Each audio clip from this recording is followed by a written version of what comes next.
جو مجلس اتحاد المسلمین نے جو کام تلنگانہ میں کیا، جو مجلس اتحاد المسلمین نے اللہ کے فضل و کرم سے مہاراشٹرا میں جو ہم کو کامیابیاں ملی، جو اللہ سبحانہ و تعالیٰ کے فضل اور کرم سے جو بہار میں مجلس کو کامیابی ملی، وہ اس بات کا پیغام دیتی ہے کہ آپ اپنے نمائندوں کو کامیاب کرو۔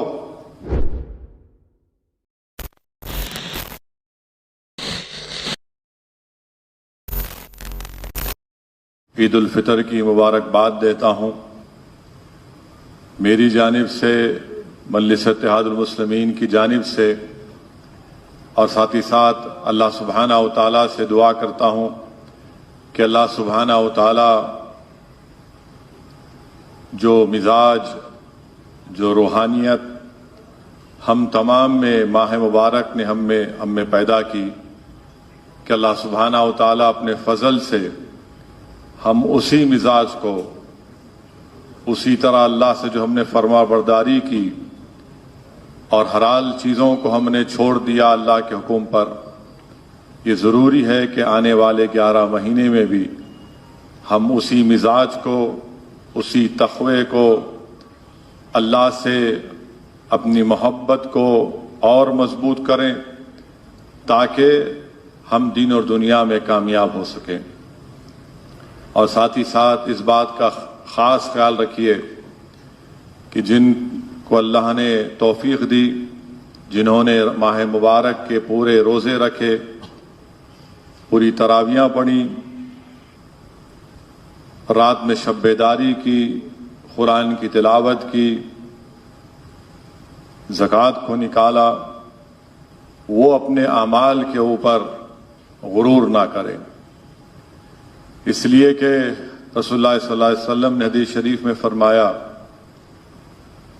کہ رسول اللہ صلی اللہ علیہ وسلم نے ارشاد فرمایا، حدیث شریف میں آیا کہ آقا نے فرمایا کہ ایک شخص 500 سال اللہ کی عبادت کیا، 500 سال اللہ کی عبادت کیا اور پلک جھپکنے تک بھی کوئی اس میں غفلت نہیں کی، اور جب اللہ سبحانہ و تعالیٰ کے پاس پیش کیا گیا تو اللہ نے کہا کہ اس کو میرے فضل سے جنت میں داخل کرو، تو وہ شخص تعجب کیا اور اللہ سبحانہ تعالیٰ سے عرض کیا کہ یا اللہ، میں جو 500 سال عبادت کیا اس کا کیا؟ تو اللہ نے فرشتوں کو حکم دیا کہ رک جاؤ، اس کو جنت میں مت ڈالو، یہ اپنے اعمال کا حساب پیش کرنا چاہے گا۔ اس کو لایا گیا اور اللہ سبحانہ و تعالیٰ نے میزان کے سامنے اس کے 500 سال کی عبادت کو رکھ دیا، اور اس کے بعد اللہ سبحانہ و تعالیٰ نے فرشتوں کو حکم دیا کہ اس کی آنکھ کی بینائی نکال کر ایک طرف ایک پلڑے میں رکھ دو۔ تو آنکھ کی جب بینائی نکال کر ایک پلڑے میں رکھا گیا تو 500 سال کی عبادت سے زیادہ ہو گئی،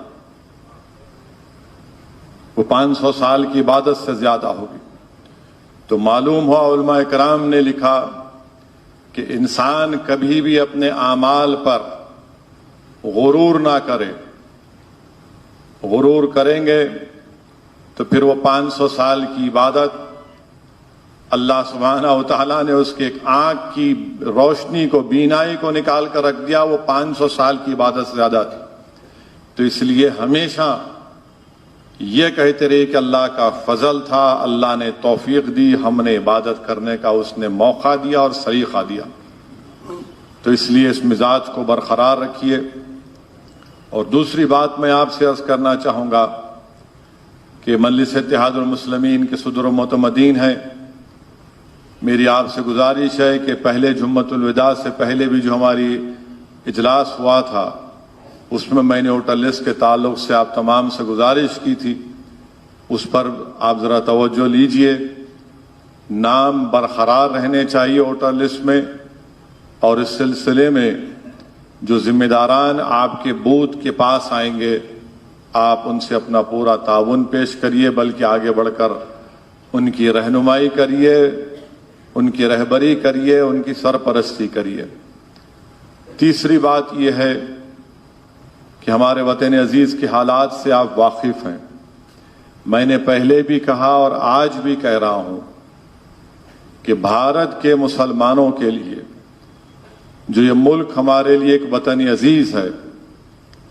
بھارت کے مسلمانوں کے لیے جمہوریت میں، لوکتنتر میں، ڈیموکریسی میں ان کے لیے بہت ضروری ہے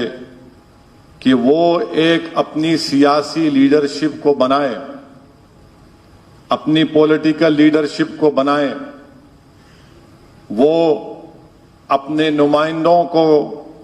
بحیثیت اراکین اسمبلی، اراکین پارلیمان، اراکین بلدیہ، رکن ضلع پریشد، منڈل پریشد ان کو منتخب کروائیں۔ یاد رکھیے کہ جب تک آپ سیاسی طور پر اپنے نمائندوں کو کامیاب نہیں کریں گے، نہ یہ ناانصافی کا دور ختم ہوگا، یہ جو نفرت کا طوفان ہمارے سامنے کھڑا ہے، یہ جو بربادی کے بادل ہمارے سروں پر منڈلا رہے ہیں،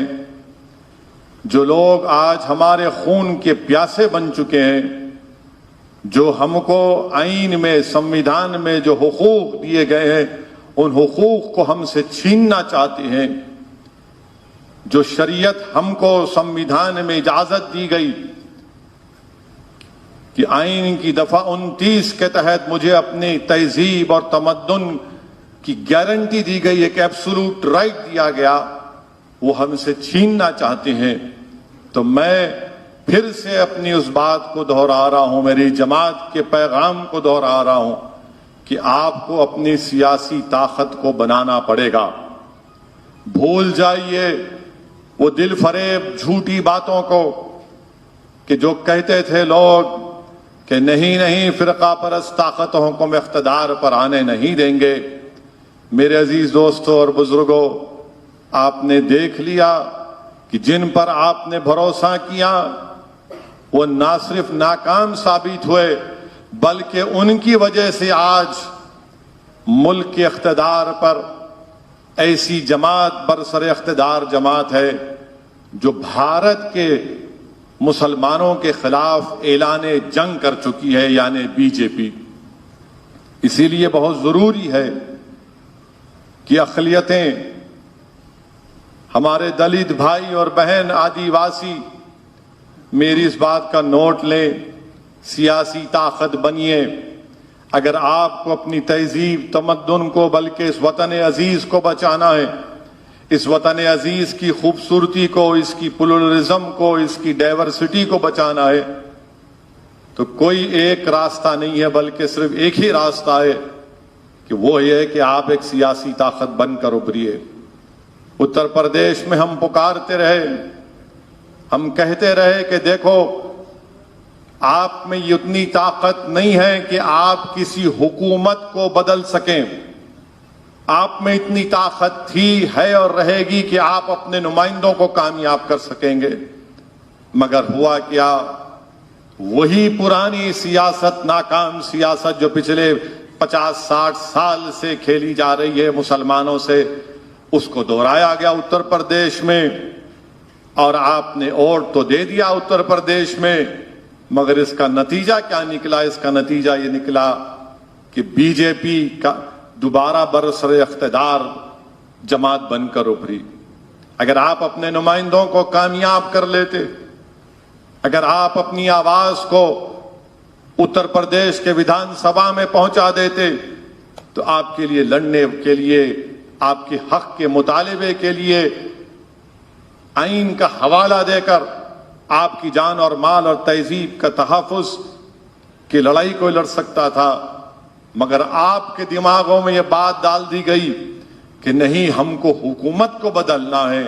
آپ حکومت کو نہیں بدل سکتے۔ یہ موجودہ دور کی سیاست کو آپ کو سمجھنا ہے۔ میں سیاست کا ایک طالب علم ہوں، اور مجھے جو کچھ اللہ سبحانہ و تعالیٰ نے تھوڑا بہت اپنے فضل سے مجھے سمجھنے کا سلیقہ عطا کیا، جو میں نے سیاست مرحوم قائد سالار ملت کے پیروں کے پاس بیٹھ کر سیکھی، وہ مجھے یہ کہتی ہے کہ یہ موجودہ دور